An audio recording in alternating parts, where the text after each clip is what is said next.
Hello दोस्तों, आज हम बात करेंगे अंबेडकर जयंती के बारे में। क्योंकि आज अंबेडकर जयंती है 14 अप्रैल। तो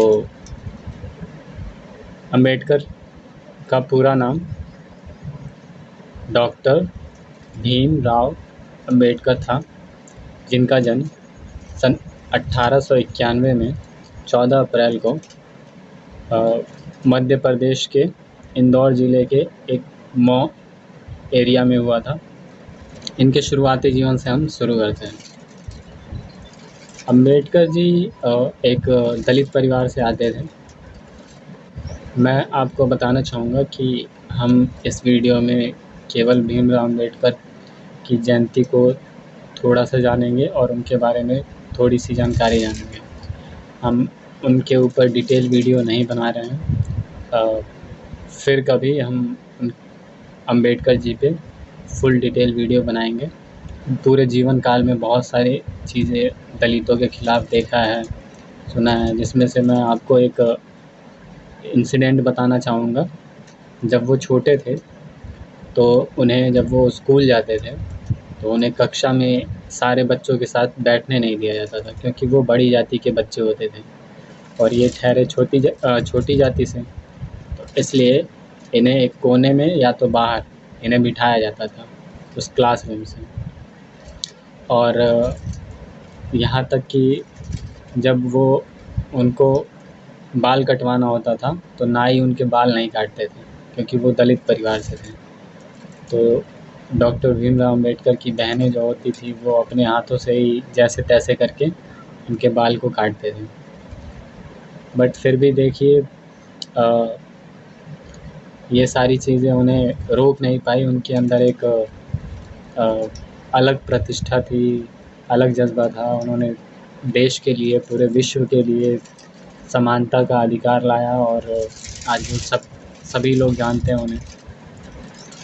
डॉक्टर भीमराव अंबेडकर ने अपनी पढ़ाई यहाँ से, वो पढ़ने में बहुत अच्छे थे।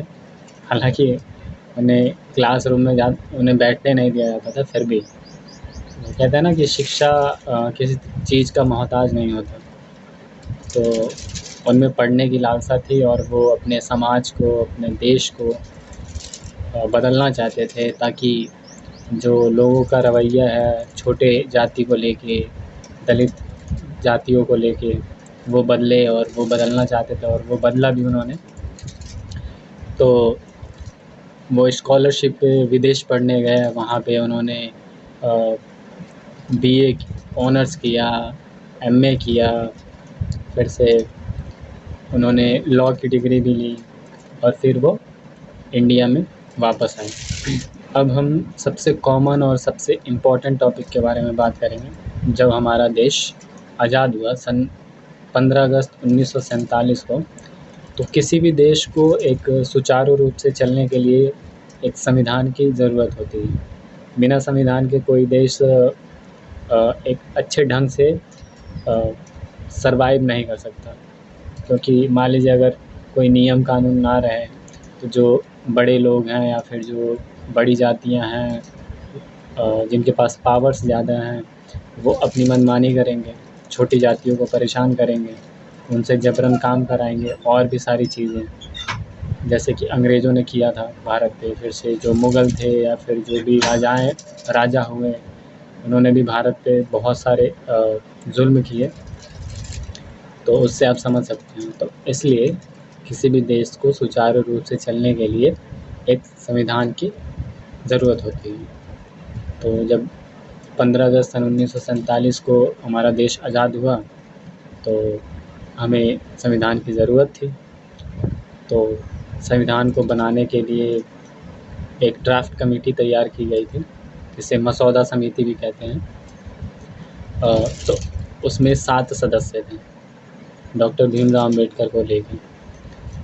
तो इन 7 सदस्यों में से, जिनमें से डॉक्टर भीमराव अंबेडकर इस समिति के अध्यक्ष थे।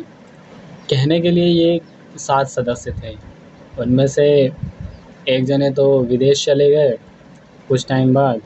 फिर कुछ लोग थे जिनकी तबीयत ख़राब हो जाती थी और एक जने थे उनकी मृत्यु हो गई थी। ऐसे करते करते हालांकि अम्बेडकर जी की भी उन दिनों तबीयत बहुत ख़राब होती थी, बहुत ख़राब रहती भी थी, बट फिर भी उन्होंने, क्योंकि उन्हें वो काम सौंपा गया था और उन्होंने उसे पूरे शिद्दत से उस काम को निभाया। तब के राष्ट्रपति थे डॉक्टर राजेंद्र प्रसाद, उन्होंने उनकी तारीफ़ भी की थी कि इतने ख़राब स्वास्थ्य के होते हुए और इतनी परेशानियां होते हुए भी भीमराव अम्बेडकर ने अपने काम को इतने अच्छे से किया, ये उन्होंने तारीफ़ की थी राष्ट्रपति जी ने। तो हमारे संविधान को बनने में 2 साल 11 महीने 18 दिन लगे थे टोटली, और फिर हमारा संविधान बन के तैयार हुआ, जिसे 26 नवंबर सन 1949 को अडॉप्ट किया गया, यानी अंगीकृत किया गया। बट उस दिन पूरे संविधान को पूरे भारतवर्ष पे लागू नहीं किया गया था, जिसमें से कुछ अनुच्छेद थे जिनको पार्शियल रूप से या फिर आंशिक रूप से कह सकते हैं लागू किया गया था। बाकी पूर्ण संविधान को पूरे भारतवर्ष में 26 जनवरी सन 1950 को लागू किया गया, और तब से आज तक हमारा संविधान पूरे विश्व में सबसे बड़ा संविधान है, क्योंकि हमारा देश भी बहुत सारी डाइवर्सिटी है, इसमें बहुत जनसंख्या भी है, और लोग भीमराव अम्बेडकर को संविधान निर्माता भी कहते हैं। तो ये सबसे बड़ा उनके जीवन काल में उनका योगदान रहा भारतवर्ष के लिए, और शायद पूरे देश के लिए भी, क्योंकि वहाँ से उन्होंने समानता के अधिकार को बताया। अम्बेडकर जी के जन्म दिवस को समानता दिवस के रूप में भी मनाते हैं, और उनकी एक प्रतिमा लगाई गई है जो कि संसद में है। तो वहाँ पे 14 अप्रैल के दिन जो बड़े बड़े राजनीति हैं, जैसे कि प्रधानमंत्री, राष्ट्रपति या फिर और बड़ी बड़े पार्टियों के जो सदस्य होते हैं, वो उनकी प्रतिमा को श्रद्धांजलि देते हैं 14 अप्रैल के दिन। और महाराष्ट्र में, नागपुर में, अलग अलग जगह पे उनके जुलूस निकाले जाते हैं उनके जन्मदिन के दिन पे, उनको याद करने के लिए। न केवल दलित परिवारों के द्वारा, आदिवासियों के द्वारा, या फिर जिन्होंने बौद्ध धर्म को अपनाया है उनसे प्रेरित होके, या फिर पहले से भी बौद्ध धर्म को अपनाया है, वो भी उन्हें मानते हैं और उनके जन्म दिवस को बहुत धूमधाम से मनाते हैं। अम्बेडकर जी के जन्म दिवस को सार्वजनिक रूप से सबसे पहले 14 अप्रैल सन 1928 को पुणे में जनार्दन सदाशिव द्वारा मनाया गया था, और वो एक अम्बेडकरवादी और सामाजिक कार्यकर्ता थे। और अम्बेडकर जी की एक और ख़ासियत हम बताना चाहेंगे कि वो 64 विषयों में मास्टर थे, और उन्होंने लंदन से अपनी मास्टर की डिग्री की थी, डॉक्टरेट की डिग्री की थी, और उन्हें 11 भाषाएं आती थी। सोचिए, 11 भाषाएं उन्हें आती थी। अगर अम्बेडकर जी का योगदान ना रहा होता संविधान बनाने में, या फिर उनके जो देश के लिए पूरे जो योगदान रहा है, तो शायद ही आज जो दलित वर्ग है वो सर उठा के जी पाता, या फिर वो अपने आप को समाज में स्थापित मान पाता। तो उनका बहुत बड़ा योगदान है देश के लिए और पूरे विश्व के लिए। उनके जन्म दिवस को याद करने के लिए भारतीय डाक में भी अलग अलग समय पे उनके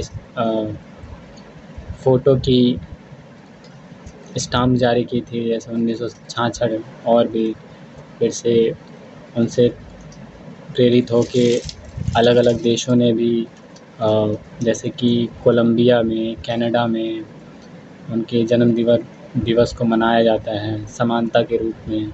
और मैं उनके कुछ कोट्स बताना चाहूँगा जो उन्होंने बोले थे अपने समय में। उन्होंने एक कोट दिया था कि मैं ऐसे धर्म को मानता हूँ जो स्वतंत्रता, समानता और भाईचारा सिखाए।